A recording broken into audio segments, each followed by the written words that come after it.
step off this planet for a second. Never look back at the pitch black and so neglected.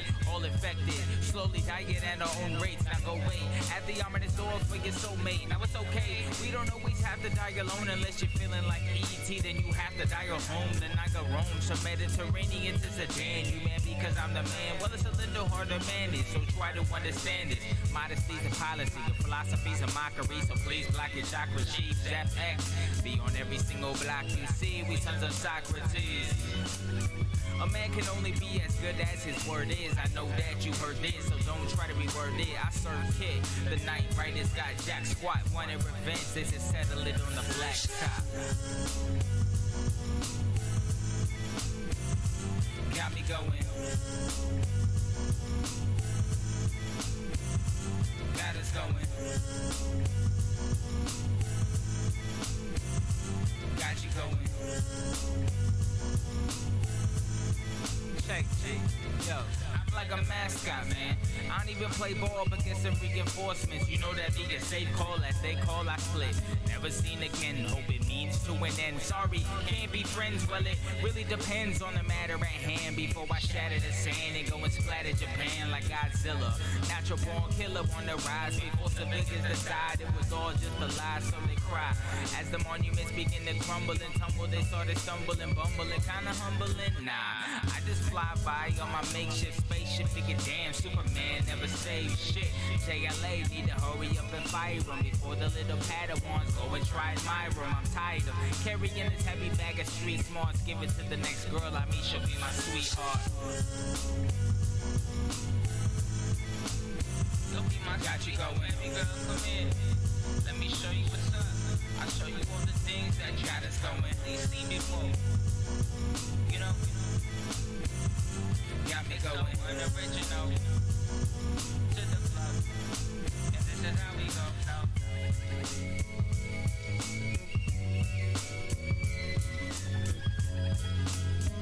Bing bing bong bong bing bing bing.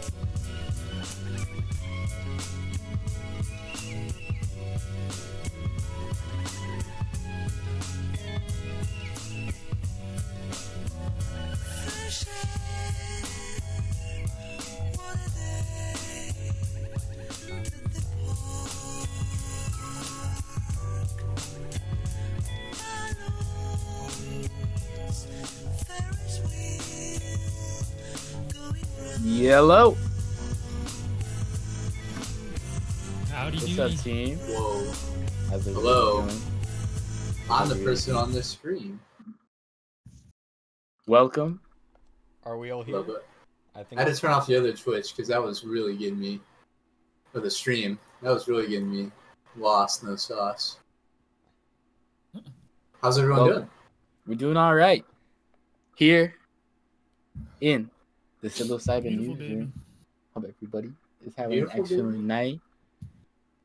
night. For people that want to behind the scenes, Michael's been late the last 2 fucking times.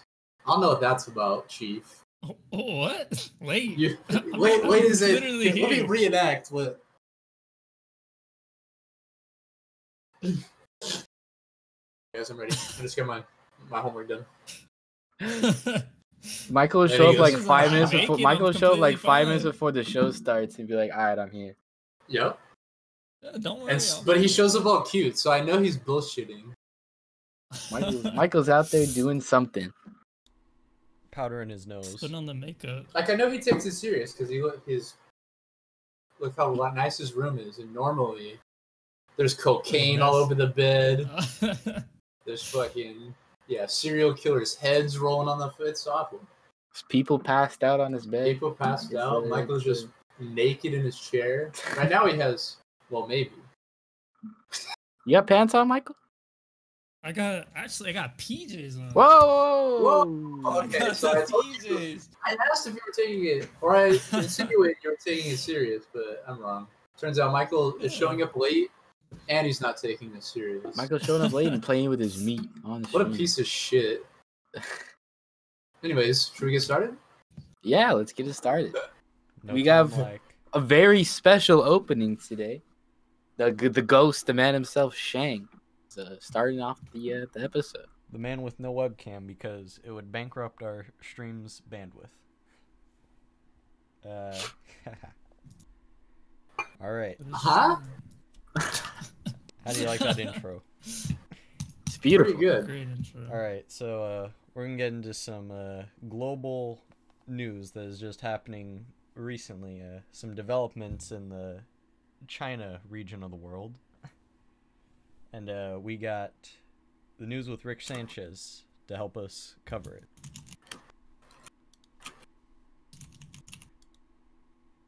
Can I get this? The U.S. released a scathing document against China's military, and the Asian superpower has not held back in its response. China's Defense Department has come out swinging after the release of an annual report by its U.S. counterpart. At the beginning of the month, the U.S. Defense Department told Congress that China's military developments and goals have serious implications for U.S. national interests and the security of the international rules-based order. Chinese authorities have called the report a wanton distortion, saying that it is in fact the U.S. that poses the biggest threat to the international order and world peace, citing America's actions in the past 2 decades, which have killed over 800,000 people and displaced millions We in don't have places history like to show Iraq, that. Libya, and Syria. China's Defense Ministry spokesperson said, "Many years of evidence shows that it is the U.S. that is the fomenter of regional unrest, the violator of international order, and the destroyer of world peace." Much of the 150-page American report focuses on Taiwan, a U.S. ally which China considers to be a part of its territory, a position that the U.S. has recently undermined by sending diplomats to the disputed island. Jesus Another fuck. move by the U.S. that China says is creating instability in the world. We urge the U.S. TikTok. to abide by the One China Principle and the 3 Sino-U.S. joint communiques and stop all forms of official exchanges with Taiwan, so as to We avoid own serious Hong damage Kong. to China-U.S. relations and peace and stability Taiwan? across the Taiwan Strait. The U.S. has actively been rounding up the support of its allies in its anti-China campaign with some The success. fuck are those The cert? world's What? second most populous nation, India, I see. has signed a They're 10-year fishnets, military bro. pact They're with collecting Japan tuna. in what many believe is an effort to contain China in the Asia-Pacific region. The agreement was made as border tensions continue between India and China. Today, our country's brave soldiers are standing their ground on the borders with a lot of courage, passion, and a firm resolve in the treacherous mountains. With tensions high between some Narendra of the Modi world's is doing the powers, most Indian US has thing by added having a more fuel Range to the Rover fire. in the The background. staff of the U.S. Air Force told the defense Just look at our chiefs, caste "We should system. be ready to wage a war with My combat Range losses Rover and risks for the nation pooping in the that are streets. similar to those we faced during World War II." Some are interpreting the words of the recently appointed head of the U.S. Air Force as a call to prepare for World War III, a statement which many would say reflects the reality of global politics today, while others may find exemplifies God. China's criticism of the U.S. dude. as the biggest threat to world peace. Yeah, no shit. So we're gonna fucking drop bombs on them. The biggest threat to world peace.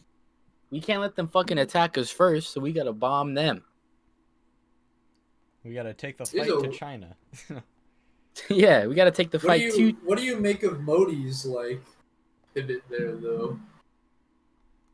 Like I don't really like. Yeah, what's India's geopolitical goals that it's trying to? Because before its big thing is it has been real Trump buddy as it's fucking massacring Muslims and. Well, they gotta pick a superpower. They gotta pick a superpower, and one superpower could lead them to the obtaining of more land and resources. Or Yeah. they side with China and keep their small country, and they get nothing out of that. Or maybe It's they're probably- smart enough to both want U.S. interests to fuck shit up in India, but also they're like, they realize, oh yeah, the U.S. is the biggest fucking threat to world. And, I mean, they maybe are the most dangerous. even being like neighbors with China, hope like maybe playing that like instigator role and trying to take pressure off them so they can commit more atrocities in their own country without Maybe. China kind of watching. But in over. recent, they've have not been on friendly terms. India and China. No. Haven't you seen those fucking badass cartoons of Modi? Dude, like, oh my karate god, fighting? the fucking propaganda cartoons are so fun. they're fire. He fights Trump in one, or he fights beside Trump in one. Right? Yeah, Trump and Putin. Yeah, and then the other one he fights is Jinping. Are they like on YouTube? Yeah, you can find them. They're like anime. There's a bunch of different ones, but they're like, I can't describe the animation style. They're very Fortnite-y, maybe. Do you remember that one fucking video that you showed me with like George Bush and Obama and like Jesus going down the river? It's like that. I think Nathan showed me that video. It is, yeah, it is kind of like that art style. It's just trippy. Just acid conservatism. Yeah.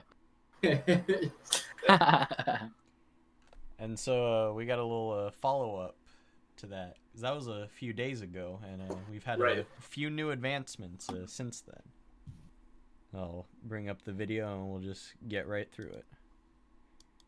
From trade wars to weapons sales, the Trump administration has taken an aggressive stance against China, bringing relations with the Asian powerhouse to a new low. The U.S. has gone so far as to rally its allies in Asia to add pressure against China. Here's Secretary of State Mike Pompeo addressing the Association of Southeast Asian Surrounded by Nations. Asians. Don't let the Chinese Communist Party walk over us and our people. You should have confidence that America will be here in friendship to help you. While other states siding with the U.S. Don't let the communists it is Taiwan that is the walk sore all spot. over you. Let the United States and capitalists. China have had an understanding regarding Taiwan for decades. Dog, that thing's Something sick. The Trump That administration shit just came out the seemingly water. Yeah, the ignoring. amphibious. The One China Principle is the political foundation of China-U.S. relations.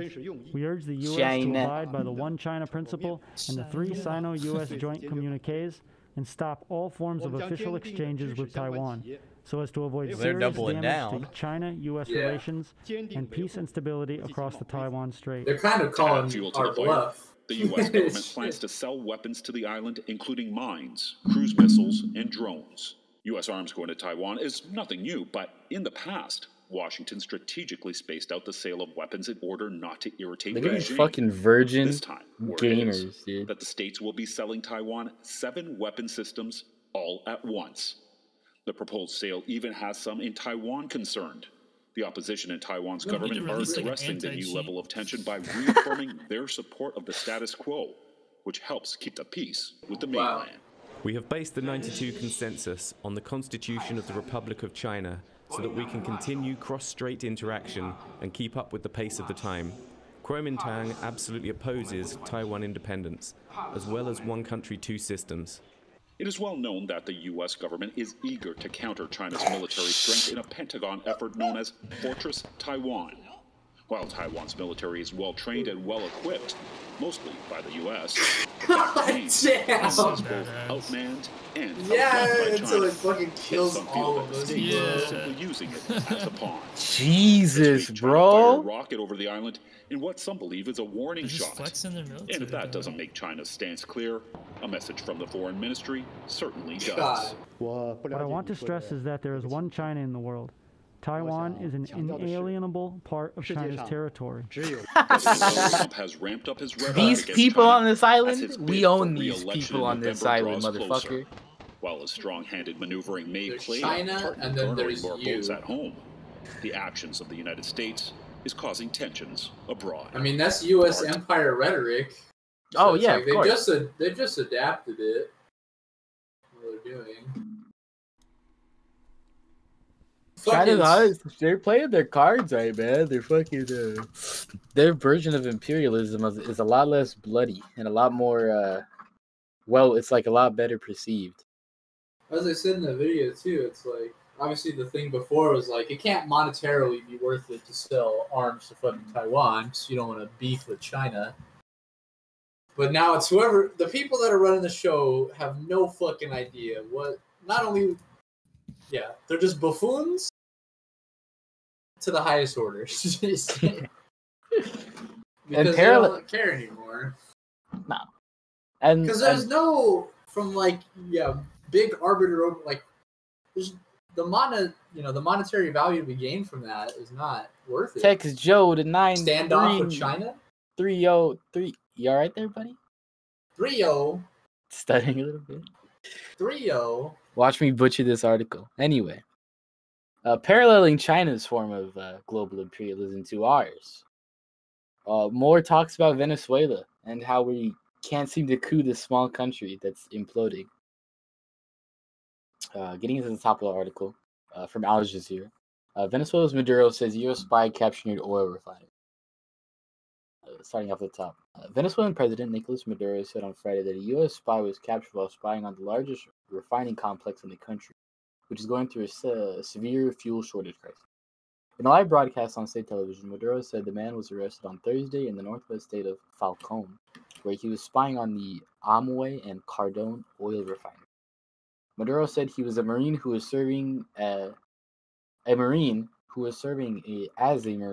on CIA bases in Iraq. Something probably got lost in translation. He was captured with specialized weapons. He was captured with large amounts of cash, large amounts of dollars, and other items. Maduro did not give any further details, but he said the detainee was giving a statement in custody.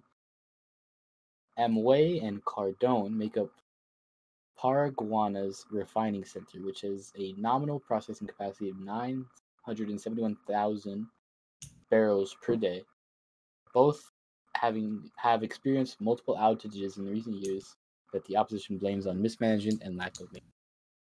There's been no immediate comment from the U.S. State Department or the White House. Word of the alleged U.S. spy came out to Venezuelan court last month said its two former U.S. Green Berets did 20 years in prison for their role in a failed incursion. I don't know if you guys remember that. That was that the fisherman story when the fisherman snitched out all the fucking Green Berets on the shore? Sounds yeah, that shit was fucking hilarious. Got him captured. Yep. What was their group called? Oh, a fucking It was similar to Blackwater. It's like Silver Lake. Silver something. Yeah, like Silver Lake or something. Silverfish. No. While U.S. President Donald Trump's administration did not have anything to do with the blunted incursion, Washington-backed Venezuelan opposition politician Juan Guaido, who seeks to overthrow Maduro. Maduro also said Venezuelan authorities had dismantled a plot on Wednesday that was aimed at blowing up a third refinery, El Palito, in Carabobo State. He urged the nation's oil workers to be on alert for more attacks. The Gringo Empire wants revenge against Venezuela, he said.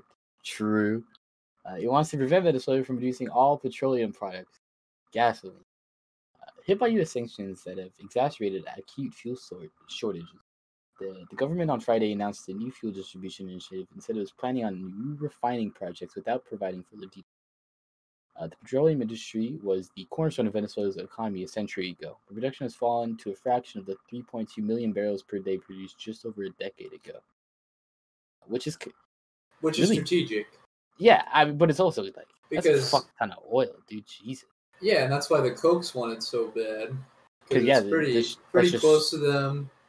Yeah, they can get that shit right to Corpus Christi. And the profits they'll be fucking making off that. Yeah. But yeah, it's just another failed coup attempt here by the United States. Like, our imperialism game is really falling off. We seriously can't take down this country. I mean, I'm glad, obviously, but it's just super, we really suck at this shit now.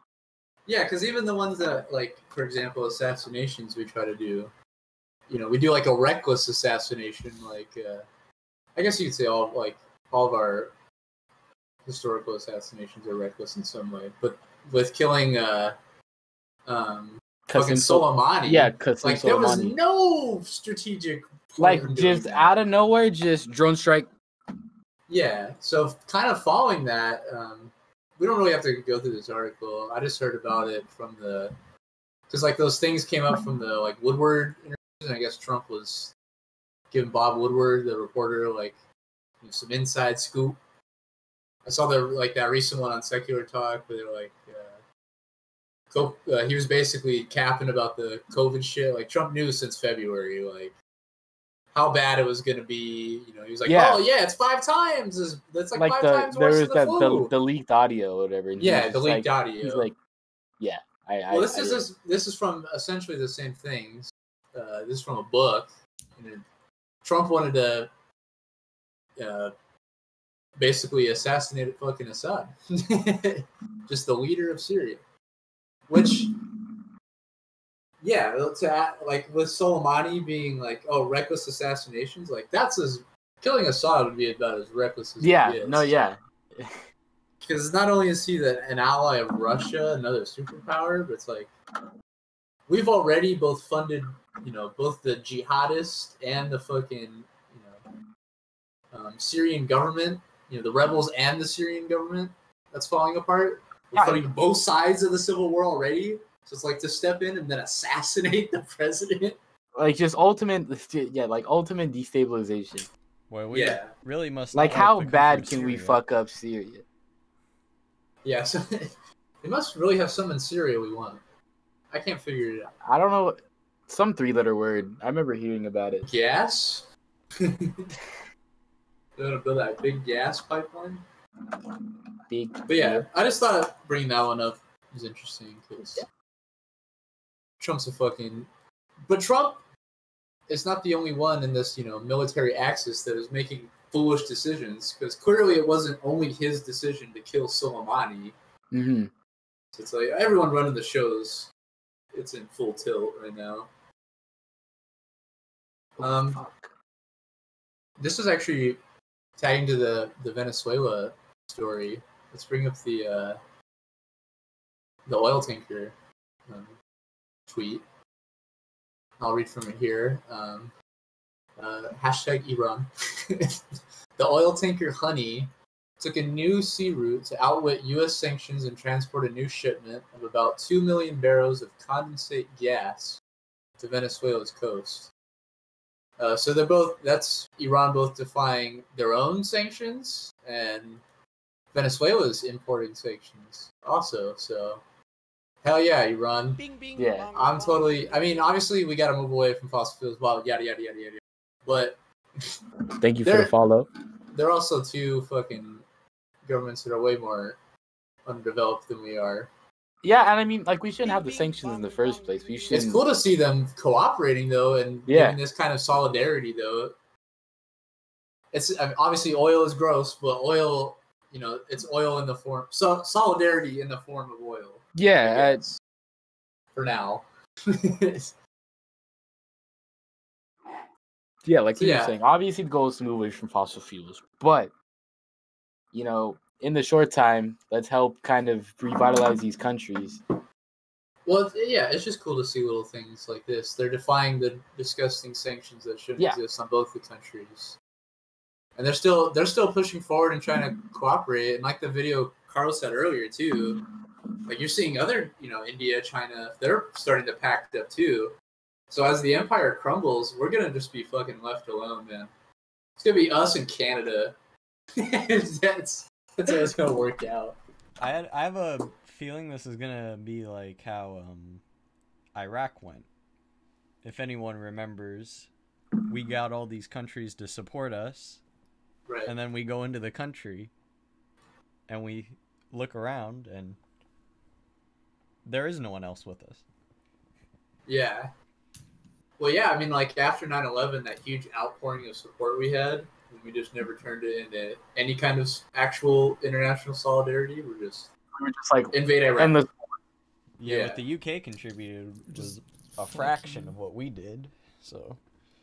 Yeah, exactly.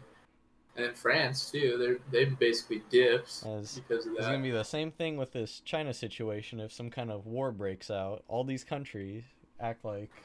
Oh, we're all behind the U.S. And nope. Yeah, exactly. Maybe like India, but I doubt.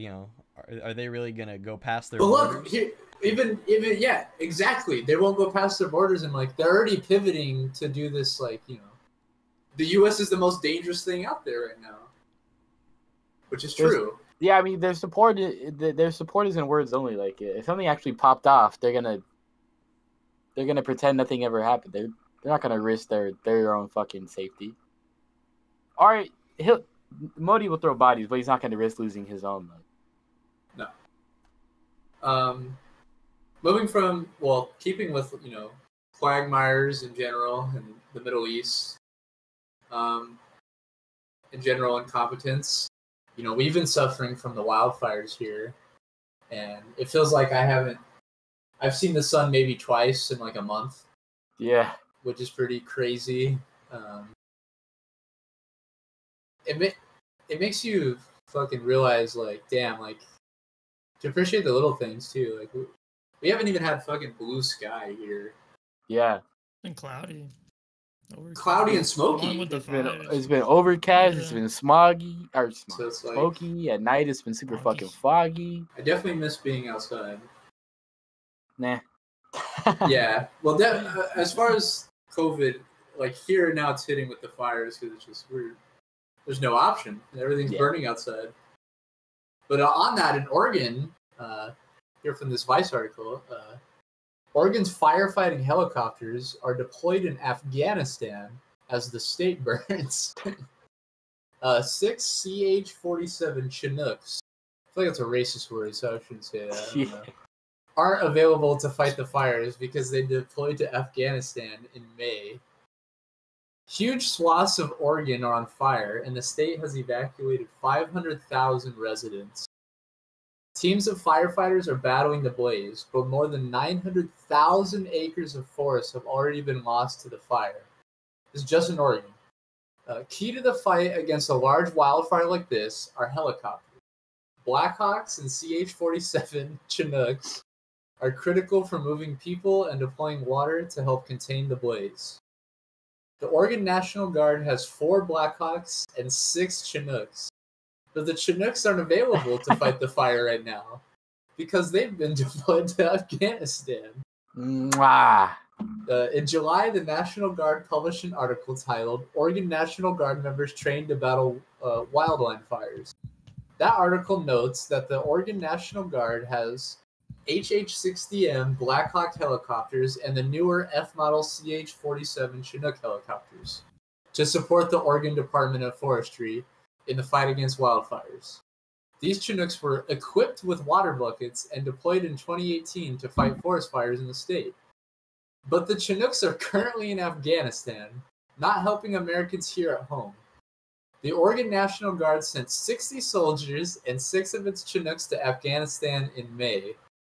With the potential to draw down troops, Chinooks are important for their heavy lift capabilities as they can carry equipment from one location to another efficiently, Lieutenant Colonel Joe Mendel said in a press release.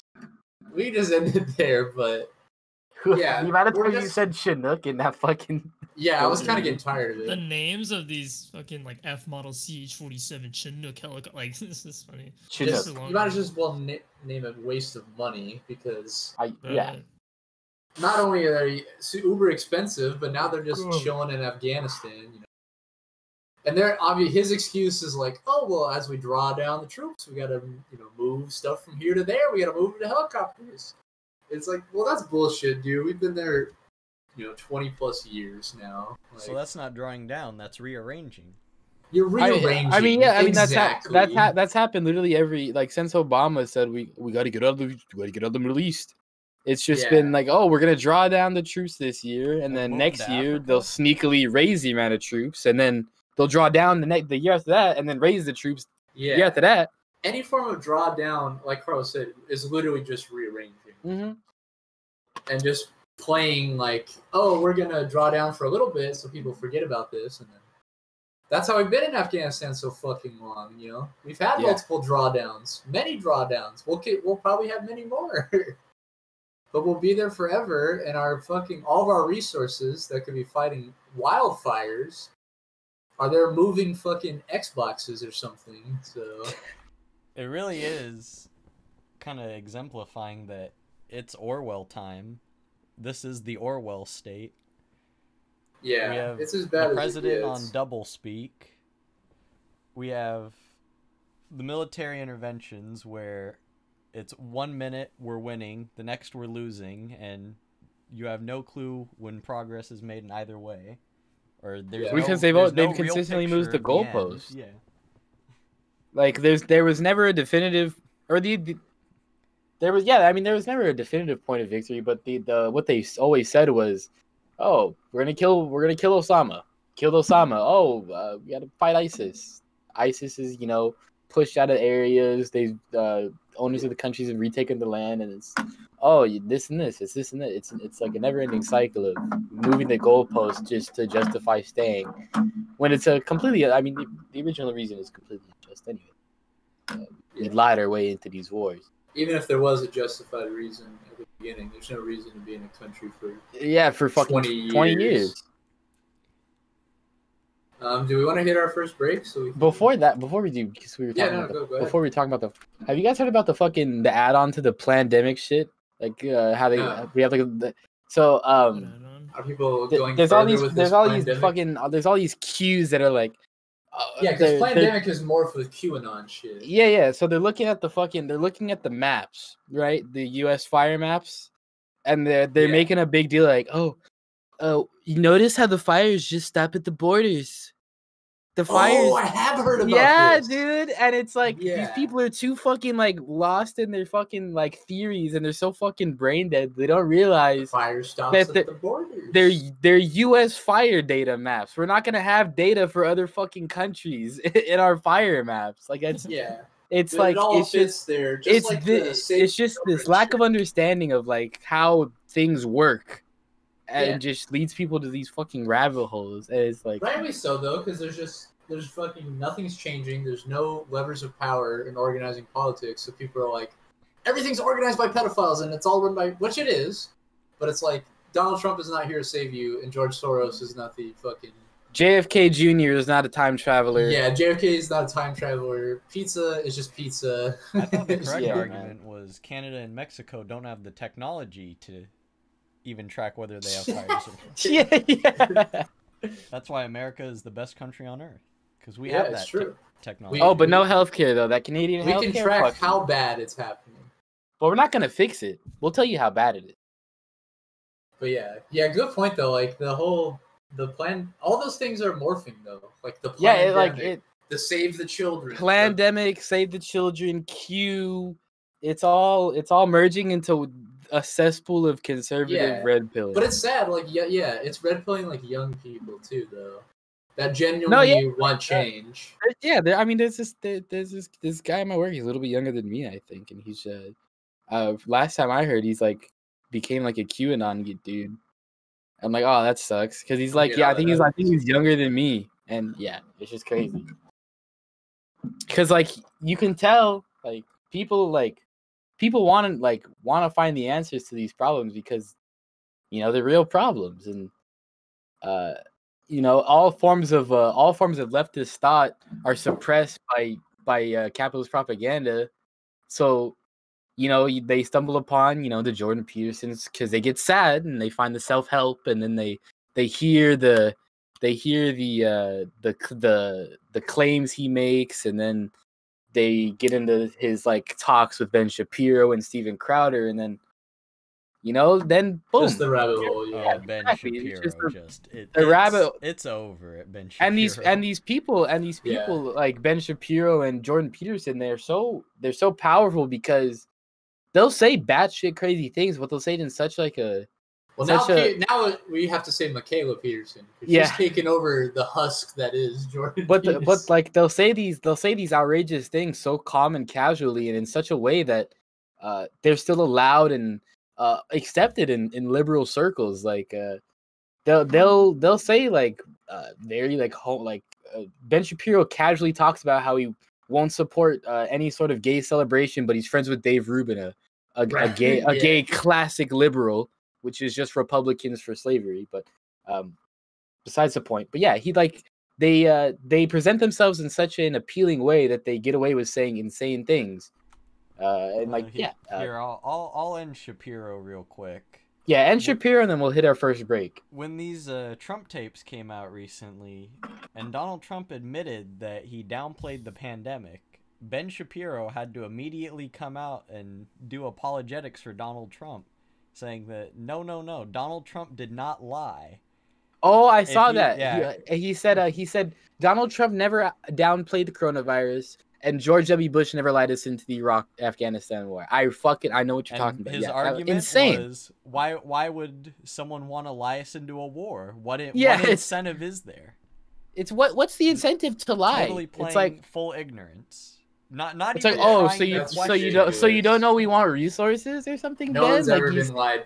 No one's ever been lied in a war. this guy that apparently deals in only facts and logic, and facts don't care about your feelings, hides behind his fifis constantly because he's scared of the truth. Or he probably knows the truth. He just gets paid to lie. Some high tier there's a lot of philosophy. money in lying.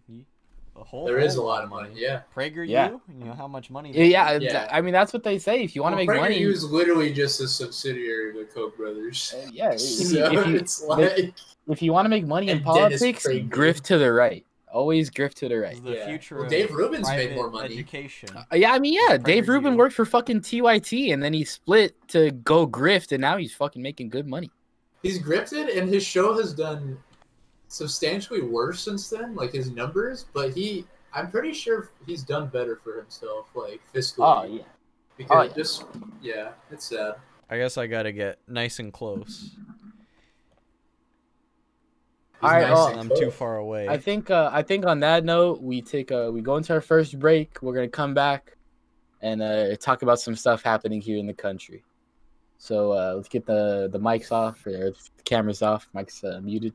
We'll be right back, everybody. Hope you enjoy yourself. Go get some water, stretch, use the restroom, and we'll be right back.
Several months later, and he's still crossing my mind all the time. Rain and shine, image of you so divine. I ain't lying. If I didn't want you, I would have been outro. Without a doubt, though, that's why I stick around like Velcro. And if hell froze over and over, that's when I'm over you. I know this truth. It's getting kind of lonely in this boat for two. We're overdue for some hugging and touching and loving, girl. When I'm in your presence, feeling like I'm in another world. On a bed of pearls, got your fingers in my curls.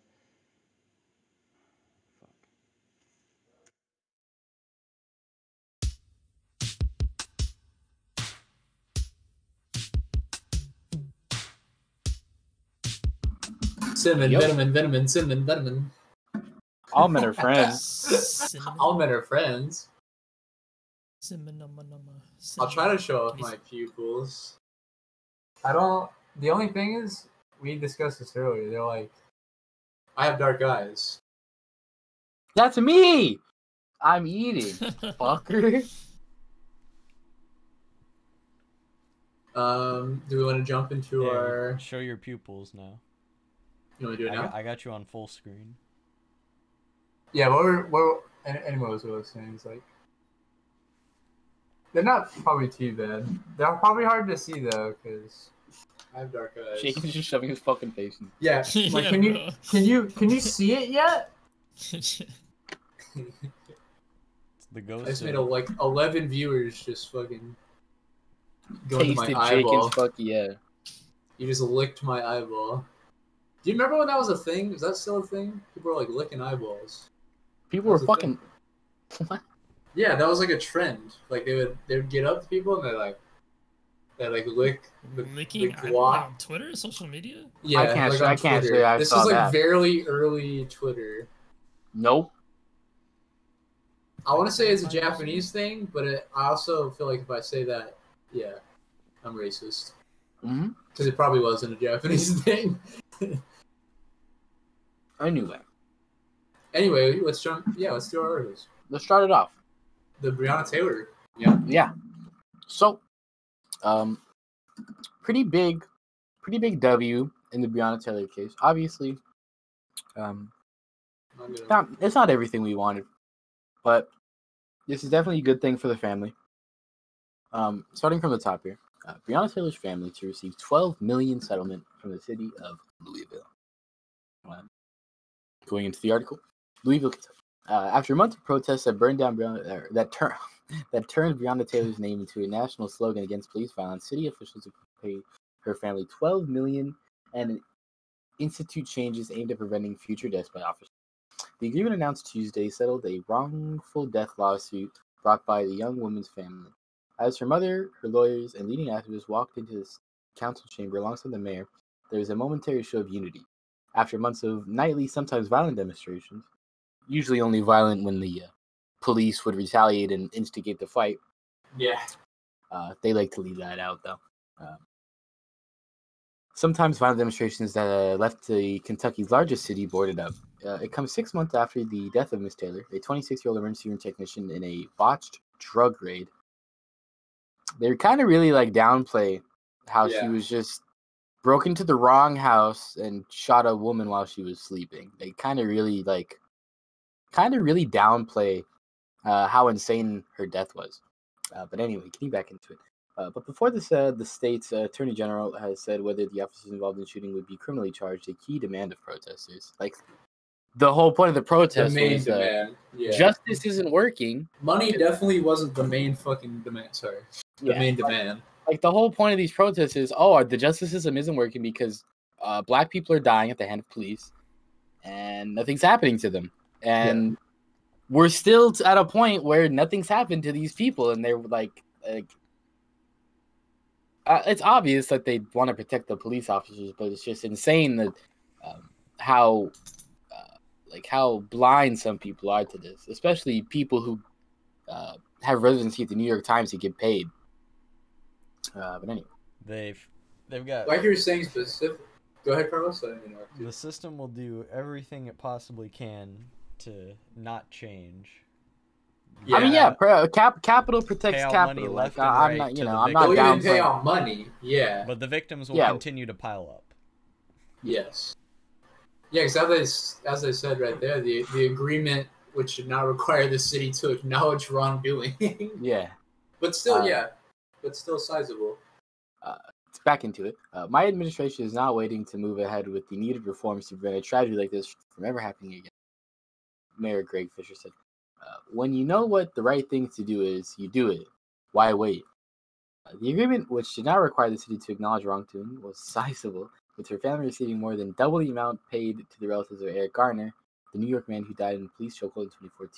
While a few similar cases resulted in larger payments from $13 million to a whopping $38 million, some of them only came after years in court battles. By contrast, the Louisville agreement was reached in just a month. As if that's any show of how the justice system is progressing. Most of all, it was unusual because the range of changes. It doesn't at all. The embattled city agreed to adopt in an effort to quell the protests. Based on at least 20 years of tracking these types of cases, I've never seen anything like this. Christopher Tulex, a community organizer Miss Taylor's family turned to after her death. The bottom line is the monetary amount combined with the reforms is unprecedented. The policing changes require more oversight by top commanders, doesn't do anything, and make mandatory safeguards that were common practice in the department were now followed the night of the March 13th raid.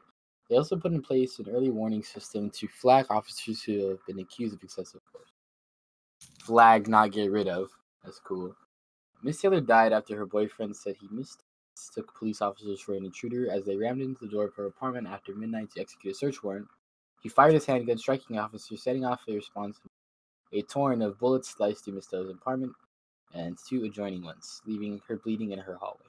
Since the young black woman's death, the top demand of the protesters gathered nightly in downtown square has been criminal charges be brought against the 3 white officers who shot into Miss Taylor's home. But because the officers were fired upon first, legal experts say their actions may be protected under Kentucky's statute, allowing the police to use lethal force in self-defense. For that reason, they say it's unlikely that a criminal inquiry being conducted by the state's attorney general will result in charges against at least 2 of the officers, who were standing directly in front of Miss Taylor's boyfriend, Kenneth Walker, when he opened fire for the 3rd officer, has been fired for shooting recklessly that night. Really quickly, that's probably enough. That's probably like everything you need to read from the article, but the lengths that the legal system will go to protect police officers, like they'll go as textbook as they need to lock up black people for minor drug possessions. They'll go out of their way to be as by the book as possible when protecting the police officers and making sure they don't get sentencing. But when it comes to things like, obviously I'm jumping into a different type of the legal system, but like our legal wars, as we were just talking about, there's like no pushback from our legal system to get out of these wars because they were illegal, unjust, and follow none of the actual proceedings that need to be put in place to actually put in a declaration of war. And it's yeah, I don't know. I think it's this whole situation's kind of crazy, but yeah, specifically seeing how it's good they got some kind of payout, but no, yeah, of course, it shows the type of the family getting financial compensation is obviously better than nothing. But I think I saw something for like a single, like, you know, for a black victim's family, it's like the most single family. It's the most money they've ever been given out. It seems plausible, yeah. 1,000,000%. It's a lot of money, yeah. But it's not enough money. And even if it was a fucking $100 bajillion, which is made up, it doesn't matter, because what matters is change the actual thing that caused this. Exactly. You can throw money at the problem, but it's not solving the problem. No.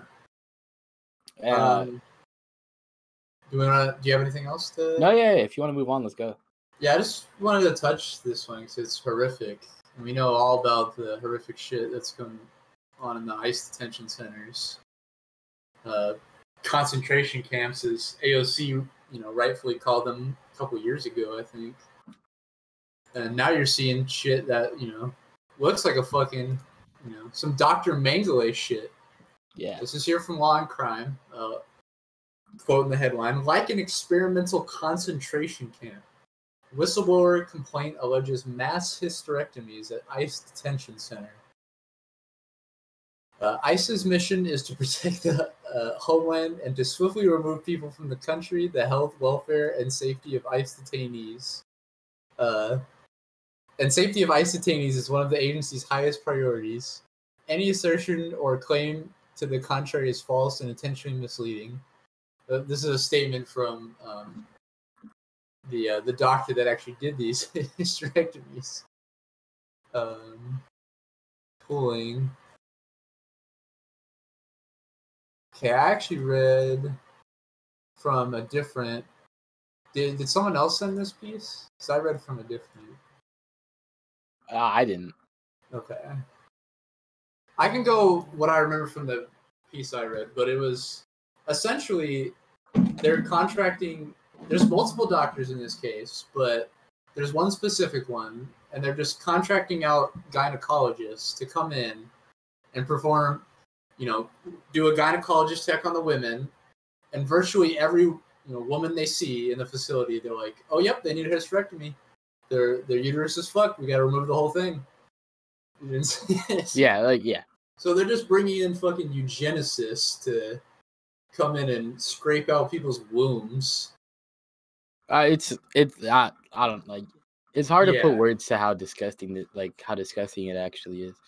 And I only saw this one because it actually did blow up, and I assume. Well, I don't know if CNN or any of the national media fucking. But in semi-mainstream circles, it still blew up. But it's not surprising because it's we've heard of awful shit happening in these detention centers. They picked up schizophrenic people and put them in isolation. And there was literally a court case that had incredible amounts of merit that ICE was performing legitimate slavery. Yeah, indentured servitude. It was a lower court that confirmed it, and then it got shut down. Yeah. Hold on, I noticed something here. In the article, it says that ICE vehemently disputes the implication that detainees are used for experimental medical procedures, meaning there's nothing experimental about it. They know exactly what they're doing. Exactly. Yeah. We're not doing anything experimental. We're doing hysterectomies. Yeah, and they know what they're doing. Scraping out they're fucking sterilizing Latin women. That's what they're doing. They use this kind of language because people will just read that and be like, oh, okay. Yeah. But hysterectomy is not some experimental thing. It is, It's a policy that they would use in fucking Nazi Germany.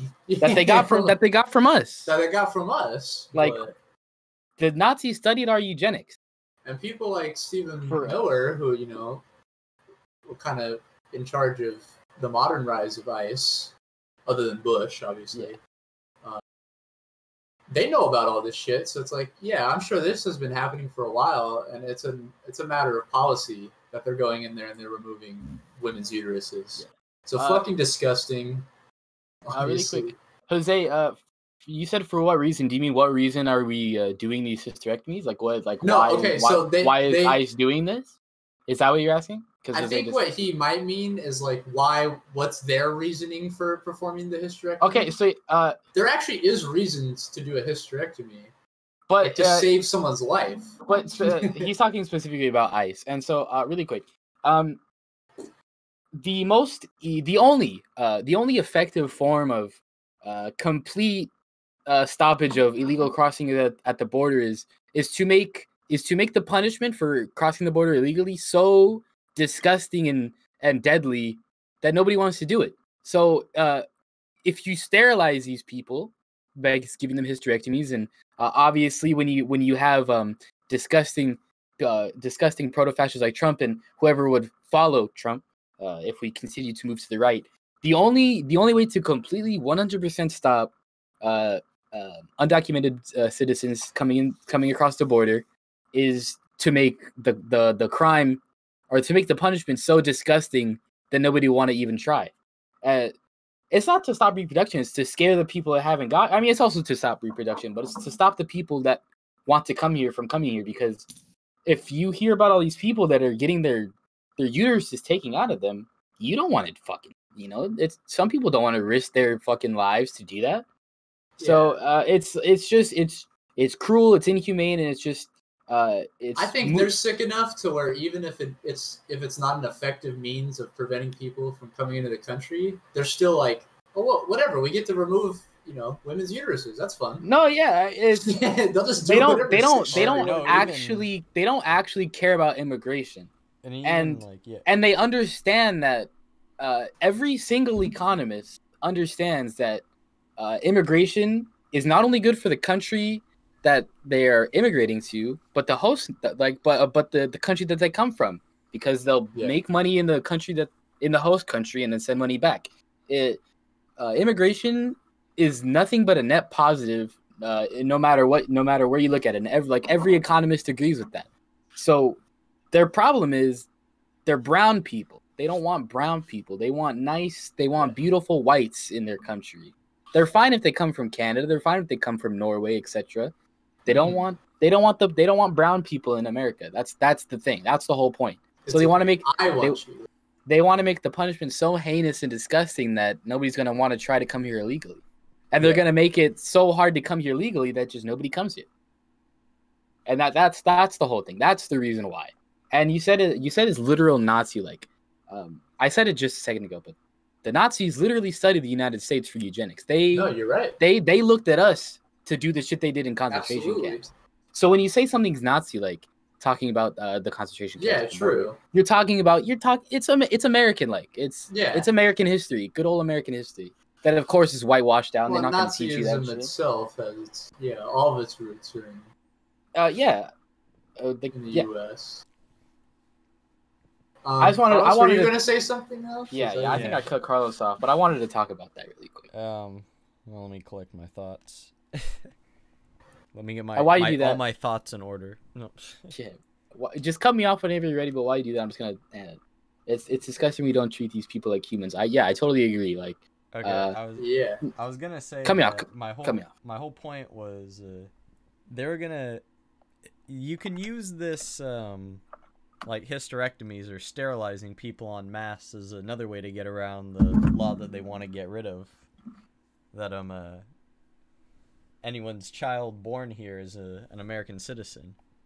That's a good. The right they don't want been trying to get rid of that law for a long time, or that part of the Constitution. They don't want anchor babies because they don't want. It's just racist. Because that's structurally how you actually remove. Yeah. Because if they can't get around that, they'll go straight to the source and just prevent people from having children. The people they don't want to have children. So it really is just Nazi justification, more or less. Yeah, 100%. If we want to move on, we can. Really quick, I just wanted to say. No, if you have more stuff though, because all this ties into our next article too. Yeah, so it all works. And one of the biggest, I guess, misunderstandings about I guess if we're talking in like legal code, illegal immigration, if we're talking about kind of like illegal immigration, most people come over here legally. They go through the books, they get their visas, and they're just visa overstayers. So to do all this disgusting shit to the minority of people that they don't have that option, so they risk everything to come over here, crossing like the land border and like sometimes even jumping in rivers and stuff. They're risking everything. I mean, like, just like the point is, we're hyper focusing on the small percentage of people that are coming over illegally. Put a big air quotes for those who are just listening. Just because they want to fuck with people, even though everybody knows that majority of people that are here without the proper documentation are like visa overs. Yeah. And glittering brings up a really interesting point here. Sterilization practice has been done to Puerto Rican women by the U.S. for population control and eugenics. It's like, I don't know. Like I said at the beginning, it's hard to put into words how like crazy this is, because like it's hard to comprehend. I guess it's like that humans are for me at least, like. The U.S. that we're this disgusting. Like it's sending our resources. No hurricane support, but we'll help you with population control. And we'll pull money out of FEMA to give you COVID. Yeah. That's the U.S. Furthering all this shit, though, Trump just made a pretty big move, and it's been part of his whole thing with stacking, the lower appeals courts with super conservative judges, which is a thing that the Trump administration specifically has done shitty. Appeals court is from Politico. Appeals court OKs Trump plan to end protected immigration status for 4 countries. In 2-1 ruling, Ninth Circuit says evidence was lacking that Trump's offensive and disparaging comments about immigrants impacted decisions. A federal appeals court has effectively green-lighted the Trump's administration plan to expel more than 300,000 undocumented immigrants from El Salvador, Nicaragua, and Sudan from the U.S. by ending the, quote, temporary protected status they have long enjoyed for as long as 2 decades.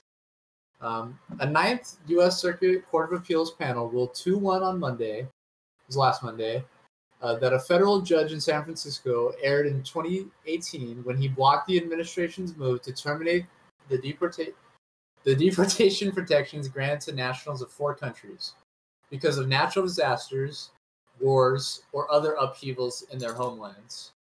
While the Ninth Circuit's decision also lifted that injunction with respect to unlawful immigrants from Haiti, a New York federal judge injunction preventing Haitians from being deported remains in place.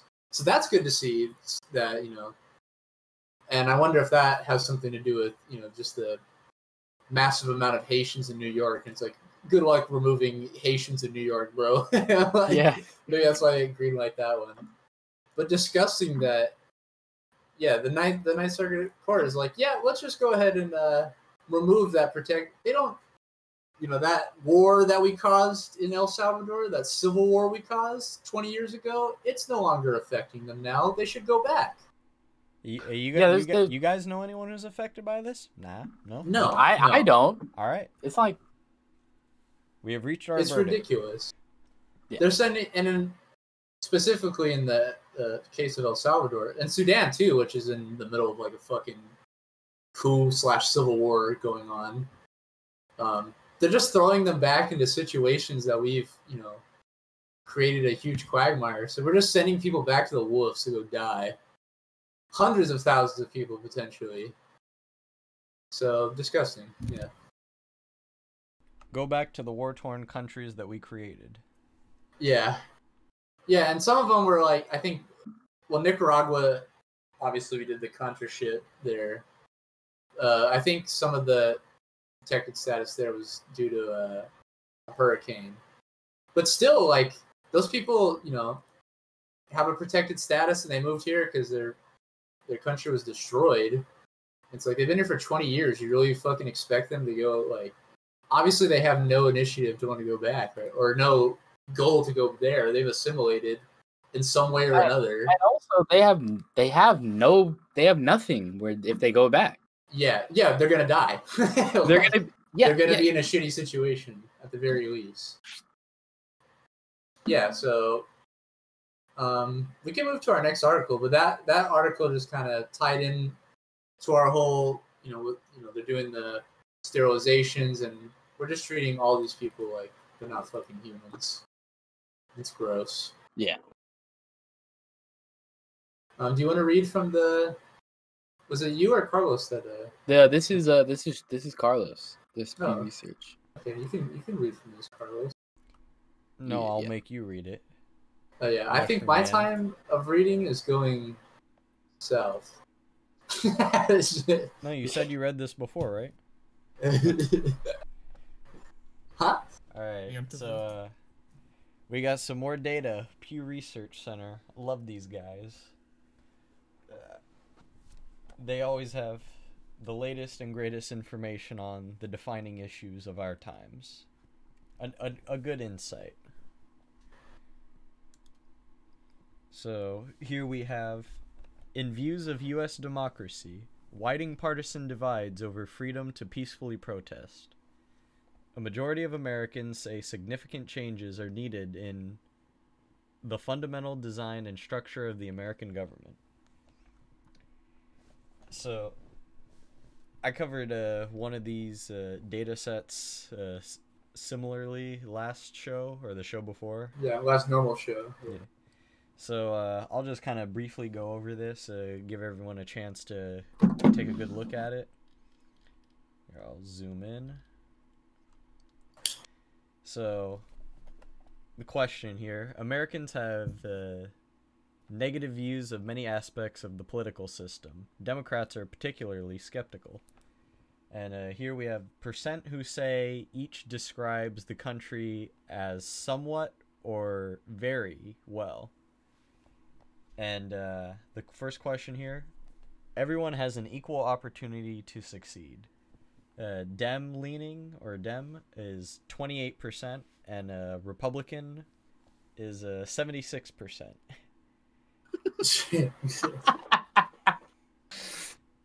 I love that. I really love that. In this country, it's almost like republicanism in itself is just an idea.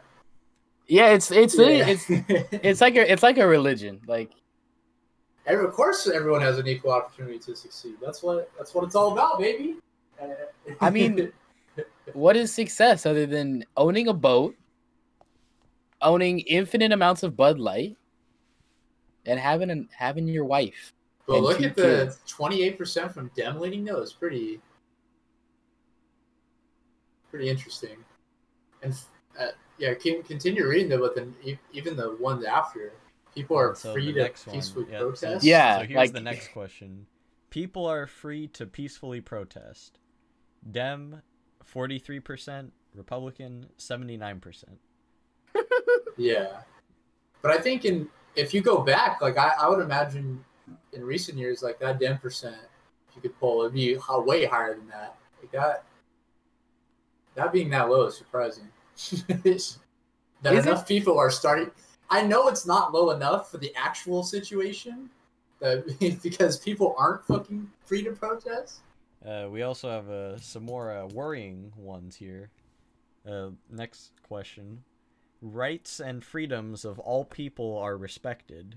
Dem 30%, Republican 52%. So even only half of Republicans. Yeah, even only half. Yeah.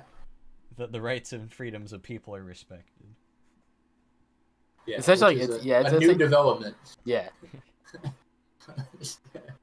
It's interesting though that people's right to peacefully protest is at 79, and then rights and freedoms of all people are respected just jumps drastically down to 52. Yeah, how does from the first question to rights and freedoms of people respected even make sense in the it's like, yeah, mindset? how is somebody have an equal opportunity to succeed when they can't when they can't exercise all of their rights? They're not being equally respected. You're like, oh yeah, of course they have equal opportunity. That shows keep going? The propaganda in numbers. Yeah. Yeah. And it gets only more worrying from there. The next question: elected officials face serious consequences for misconduct. Dem 21%, Republican 32%. Everyone saw through that. Yeah, everybody's like, oh no, yeah, that's not a thing. And we have pretty much similar numbers for the question of government is open and transparent. It's pretty much the same question. Yeah. And they pretty much don't get any better from there. What the fuck is this? Tone of political debate is respectful. What kind of like sissy shit is that? It's all about Republicans decorum. Are fed up with the decorum, man. They're fed up. Judges are not influenced by. Can I read that the second one? Judges, that was an interesting one. So this one is actually kind of interesting because it's broke split. Even. Mm-hmm. Yeah.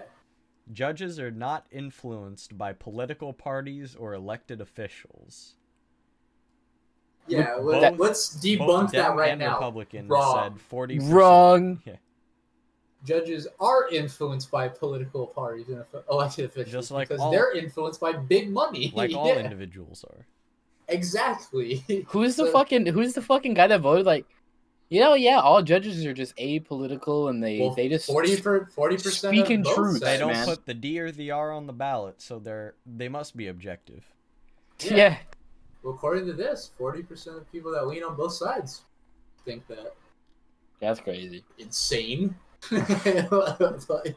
So here I think this will be the last part I touch on, so I won't drag this on too long. But this question or this statement here: partisan divides on peaceful protest grow larger. This question is framed in a slightly different way. There's the percent of people who say that people are free to peacefully protest. So of that group who answered that way, those who say that it is very important to the country is Dems leaning at 82%, and Republicans at 64%. And this number, I can't tell if it's from. I'd assume they're meaning 2 years prior when they say Feb 18. Yeah. Yeah, that's what I'm saying too. Over a 2-year period, it shows that Dem leaning wise, that number didn't change, but Republican leaning wise, it went down, more or less, trying to kind of relate it to the protests that have all happened recently. You know, showing that the more conservative side of the country is kind of not respecting the protests or not seeing the merits of the protests. Yeah, and they're falling into all the arguments that are demonizing the protests in a lot of ways. Yeah, and that shows up in the data set. And here on the other end, it's almost flipped. So this is the percentage of people who answered this way that would say describes the country in this way as very or somewhat well. Right. It is now flipped, and Republican leaning and is at 80% for describes the country well, whereas Democrats were at 68%. This is back 2 years ago, and going now, Republicans at 79% and Democrats at 43%. A massive, more than 20-point drop of who think that this describes the country well. So yeah, normal Americans are fucking seeing through the bullshit right now. Mm. Kind of everything's falling apart. But yeah, that's a real interest. Like in general, all that's some real interesting data though, because it's like it is showing. It's not showing specific Americans, but the way it's put is like Dem leaning, Repub leaning. So it's like these general monolithic groups are decreasing too. Yeah. So it's that's genuinely not good. I mean, I'm all for the complete collapse of the two-party system. That's how things change. Yeah. But not good is in it's gonna get not good. It's gonna get not good before it gets better. Good. Yeah. Yeah. All right, so I'll leave it at that for now. Like we've said beautiful previously, data. All this stuff will be linked below, so you can feel free to go through it yourself. Yeah, thank you, Carlos. Yeah, that was really cool. What's our next? We're gonna be talking about my favorite topic, baby. CEO diversity. More BIPOC CEOs. Let's go. Sure. So, we got this New York Times article, baby. Oh, fuck. Hold on, my ad block just popped. Hold on. Fucking excited. I fucking hate ads. There we go. Okay, we're in. No! Alright, I gotta read from the stream here. So please be patient. Sign in in order to view the fucking please be patient with me. I'm gonna read from Carlos's screen here. Starting from the very top, diversity push barely budges corporate boards to 12.5%. It's beautiful. Despite pledges to nominate more members of underrepresented ethnic and racial groups, companies have made little progress over the last 5 years. Oh shit! If you want to zoom in on the little graph there, really quick, this is more of a joke article. This whole capitalism diversity shit really grinds the fuck out of my gears, because it doesn't matter who's doing the fucking capitalism. It's still capitalism. There's still zero ethical consumption. People are still getting fucked every single day. They're getting their wages stolen in the form of profit, and they're seeing none of that returned back to them. We're still alienated from our labor, and it doesn't matter if the CEO of my fucking company is like a gay black man or something. He's still fucking stealing right out of my pocket and then getting all this publicity from it. So here's just a graph that shows the increase in diversity in different sectors of the economy. We see like information technology and utilities are increasing steadily. Yeah, and if we want to scroll down a little bit, these might as well be foot. They're all moving anyway. So yeah. In my view. I'll just read from this first thing, and then we can just move on. I have something a little bit more serious to talk to you. Corporations in the United States have pledged for years to increase the number of Hispanic, Black, Asian American, and other underrepresented members on their boards, which makes decisions to affect the livelihoods of millions. Yet a comprehensive new survey finds that they've made little progress. The boards of the 3,000 largest publicly traded companies remain overwhelmingly white. Underrepresented ethnic and racial groups make up 40% of the U.S. population, but just 12.5% of board directors, from 10% in 2015. Super awesome stuff here. It makes me super happy to see, more diversity in CEO in That's the New York Times take. Yeah, it's New York Times. You can only take so much from them, but we know what the solution is. We need more diversity. Yeah, minority and so getting onto something, yeah. getting onto something serious, somewhat serious. Carlos is gonna pull up a video from MSNBC, and this is former Republican Carlos Curbelo. He was, I believe, senator or representative in Florida, and he's going to be talking about why Joe Biden isn't capturing the Latino support. A former Republican, by the way. You really said this guy is like, he does look like Ted Cruz and fucking Marco Rubio is one person. Yeah. So yeah, let's watch a little bit of this, and I'll pause and interject with some stuff. Congressman, what does Joe Biden need to do to combat the message that he does not align with socialist principles? It's got to be more than put out an ad with someone with a Cuban accent. Steph, that's exactly right. Here in South Florida, there are a lot of victims of these socialist revolutions: Cuba, Venezuela, Nicaragua, the terrorist FARC in Colombia, which is a left-wing group. And the vice president has been associated with these governments unfairly by the Trump campaign, yet he hasn't defended himself from those attacks. Joe Biden needs to come down here to South Florida and introduce himself to a lot of these Hispanic voters. Joe Biden's been in politics for about 50 years, but a lot of people who live in this community have only been in this country for 10, 12, 15 years. They don't really know him, and he has to tell them explicitly, I'm not a socialist. I have no sympathy, unlike some people in the Democratic Party. I have no sympathy for the Castros, for Maduro, for Ortega in Nicaragua, for Bukele in El Salvador, who's showing an authoritarian streak. I also have no needs to sympathy make for that millennials. point clear and understand that immigration is an important issue for most Hispanics, but it is certainly not the only issue that Hispanics care about. Okay, I want to stay on that because it is not the only issue. And people vote, like it or not,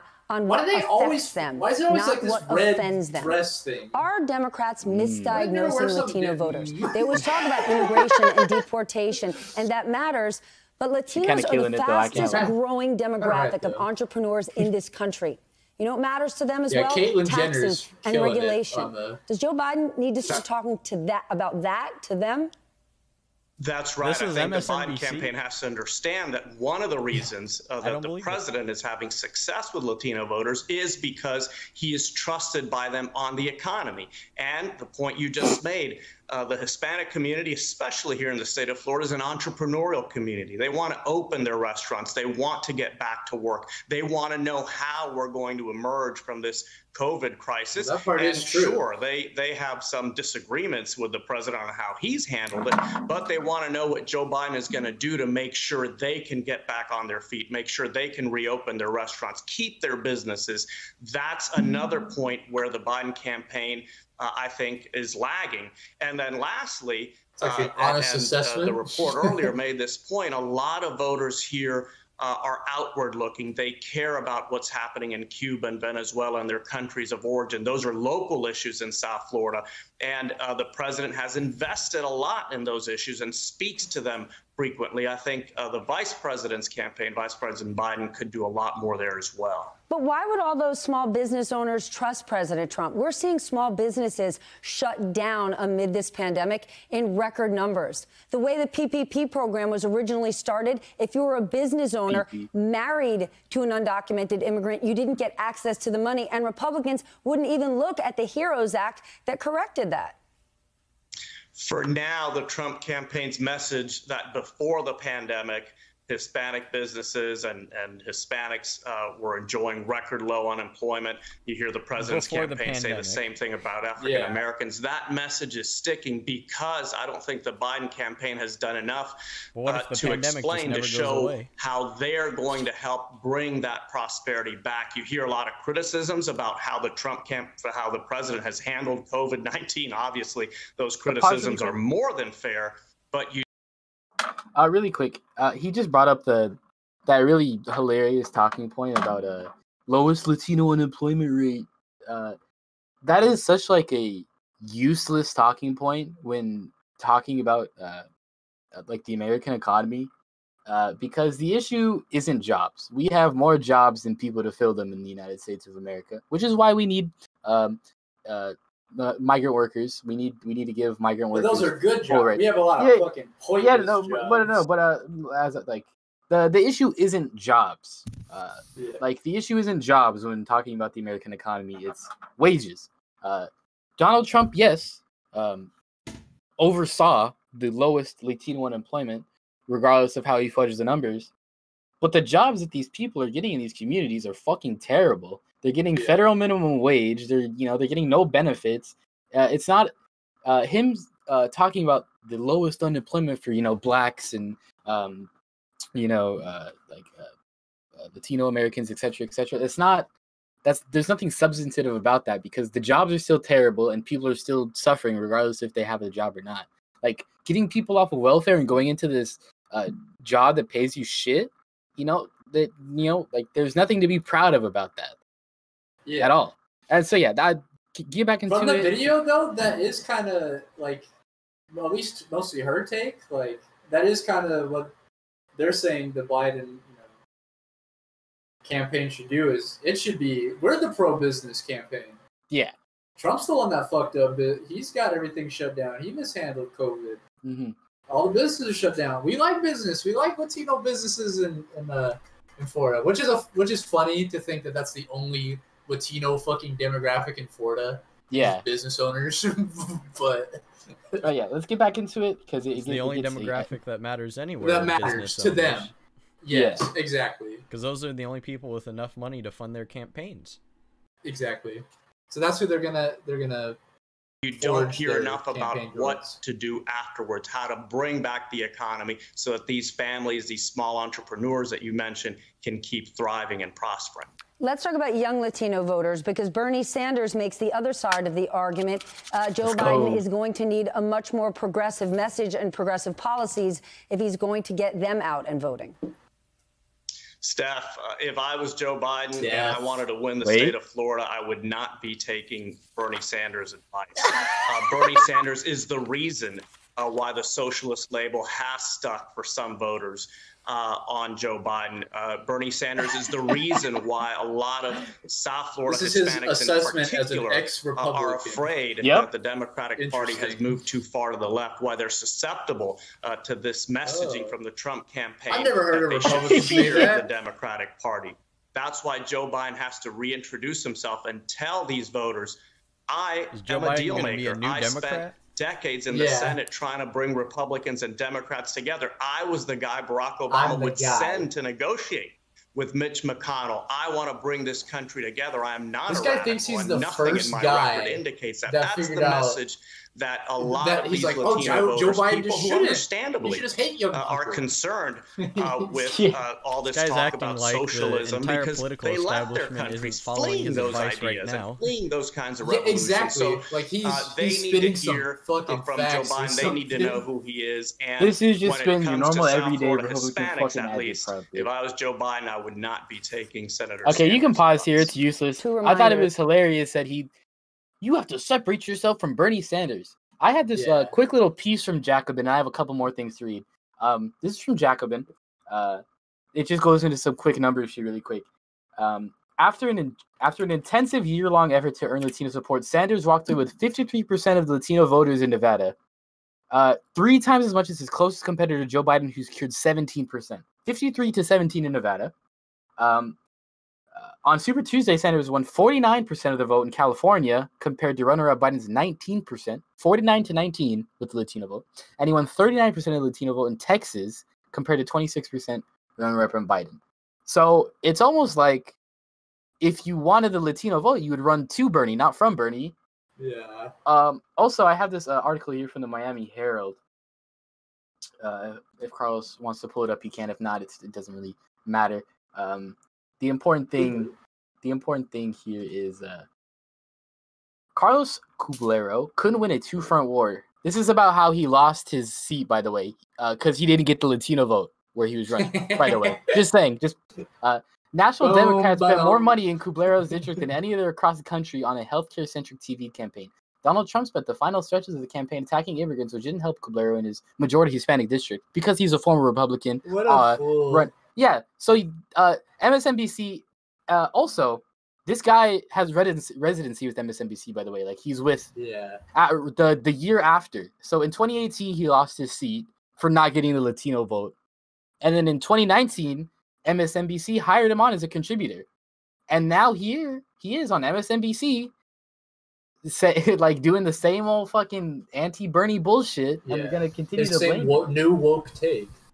And if you want to click on the Twitter link, the corporatists who lose their seats get hired at mainstream media to go back to work. This is polling data with Cuban-Americans done in Florida before the primary. I think the day before the primary. Bernie was up 1.47 over 50 or 47 over 46 with Cuban-Americans in Florida. So it's almost like. And we're gonna have the link to the full polling data if you're interested in looking at yourself on our YouTube when we upload it tomorrow. But it's almost as this guy doesn't know what the fuck he's talking about because he lost his seat because he didn't get enough Latino voters.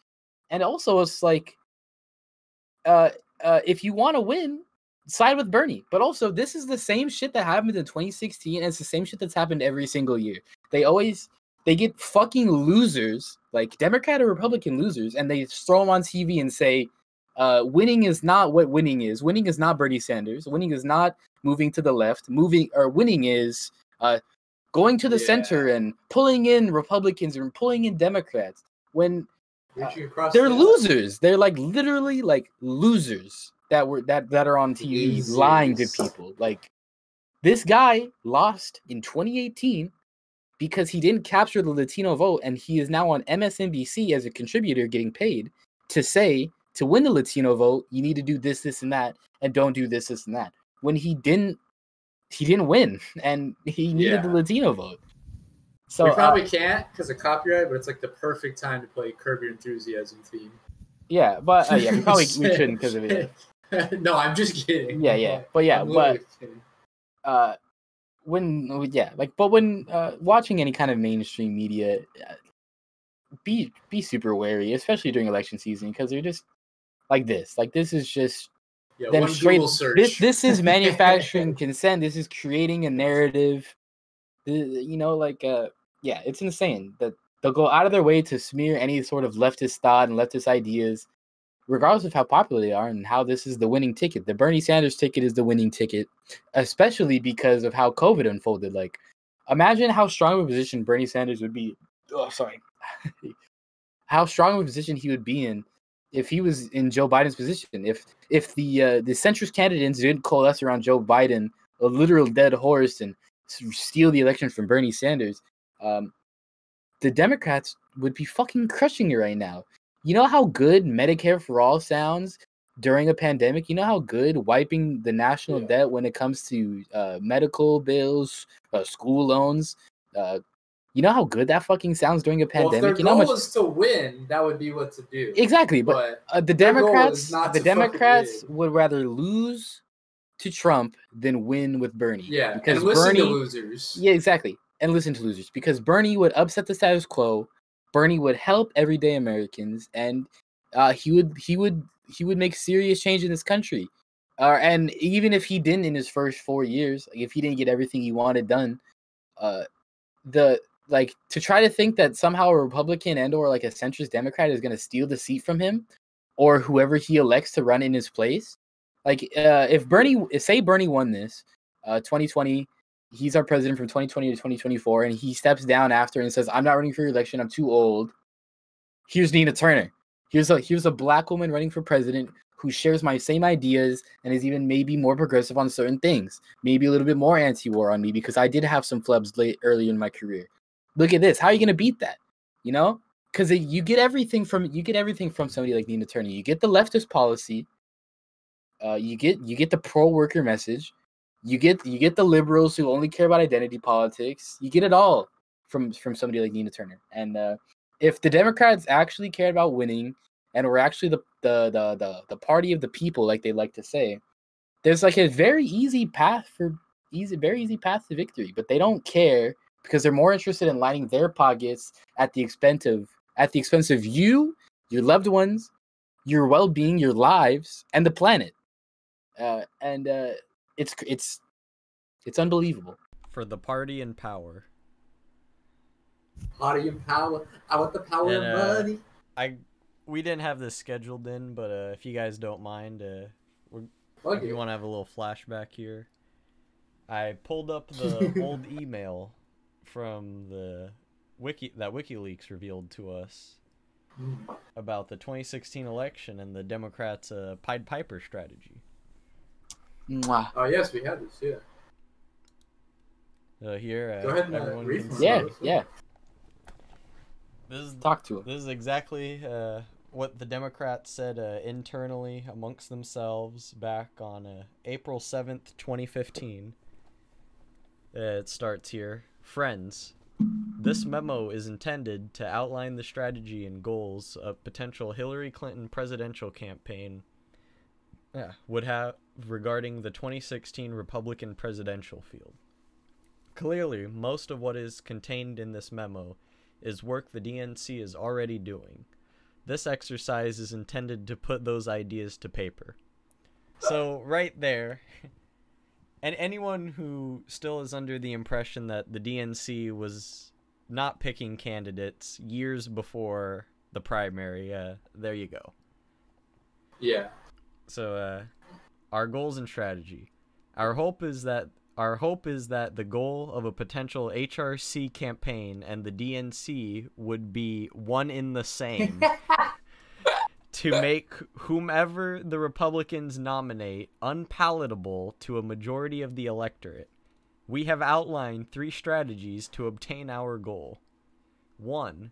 Force all Republican candidates to lock themselves into extreme conservative positions that will hurt them in a general election. 2. Undermine any credibility or trust Republican presidential candidates have to make inroads to our coalition or independence. 3. Muddy the waters on any potential attack lodged against HRC. Nice. A whole pillar of their strategy is just muddy water. Yeah, deflect the attack because she's such a shitty candidate. Yeah, so we have to have a whole one. Remember, as we're reading this is April 7th, 2015. This is more than a year before many primaries will take place. Yeah. Here's the operationalizing the strategy. I butchered that, but oh well. Pied Piper candidates. There are 2 ways to approach the strategies mentioned above. The first is to use the field as a whole to inflict damage on itself, similar to what happened to Mitt Romney in 2012.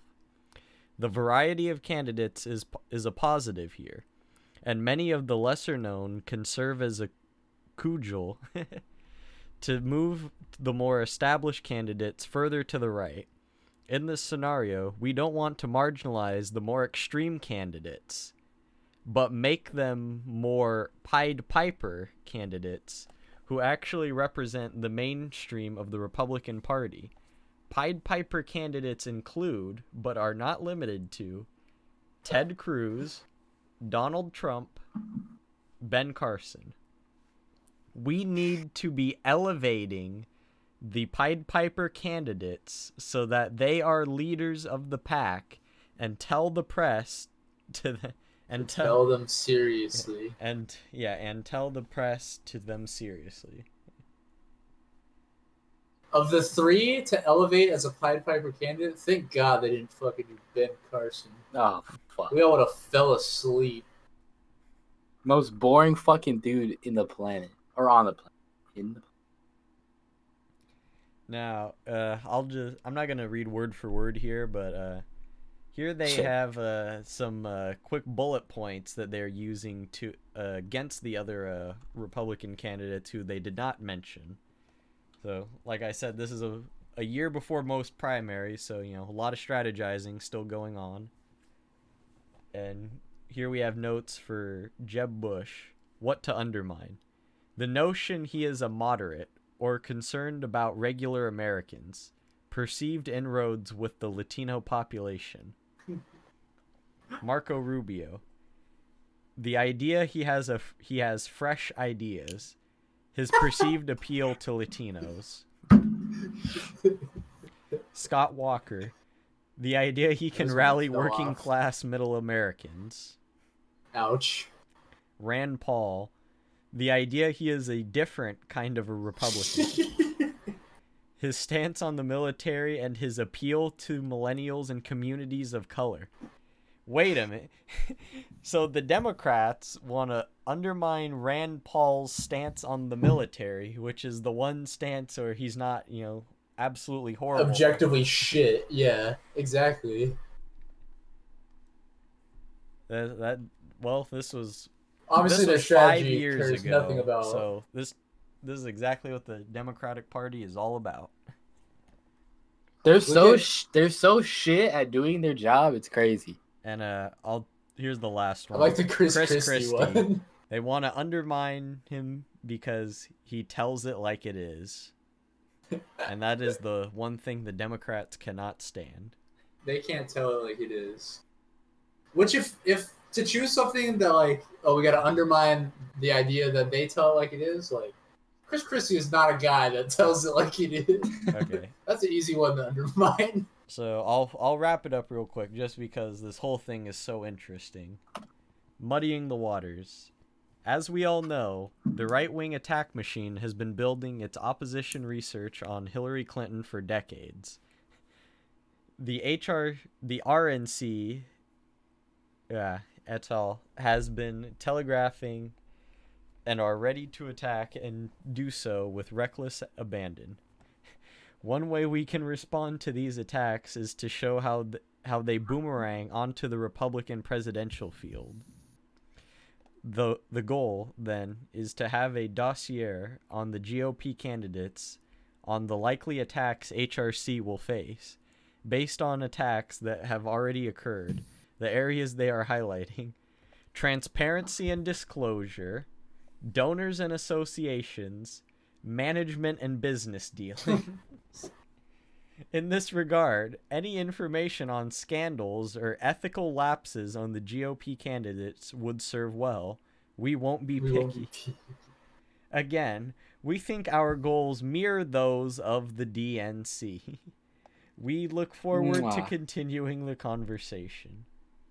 And we look forward to continuing to lose this election. Yeah, as that, you know, that memo and that whole pattern of thought has stayed, obviously, onto the Biden run.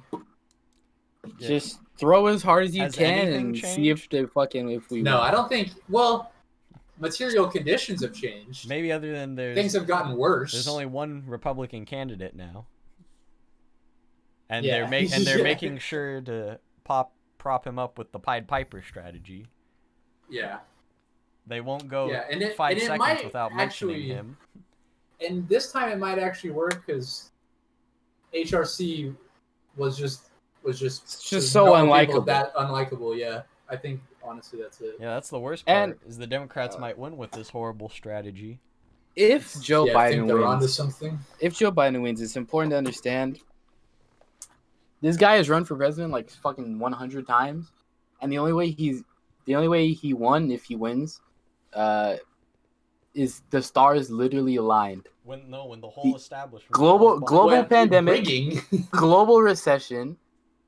You rigged it properly because you had right before Super Tuesday the entire centrist Democrats coalesce around you, and then you have nonstop cycles of media coverage because you won the one state where everybody knew you were already going to win. Nobody thought you were going to lose South Carolina, but you just give them endless news cycles of support and like, this is it. This is the turning point for the Biden camp. You know, like, literally, like the stars are aligning. They've tried these little pieces here and it's always failed. And if Biden, this time it might work. Yeah, this time it might work. The stars might align. Yeah, unfortunately.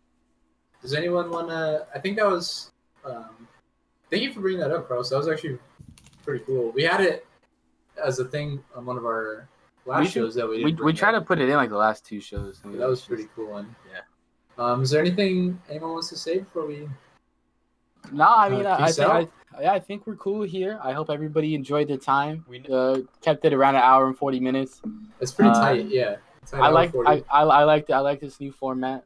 We only had one break.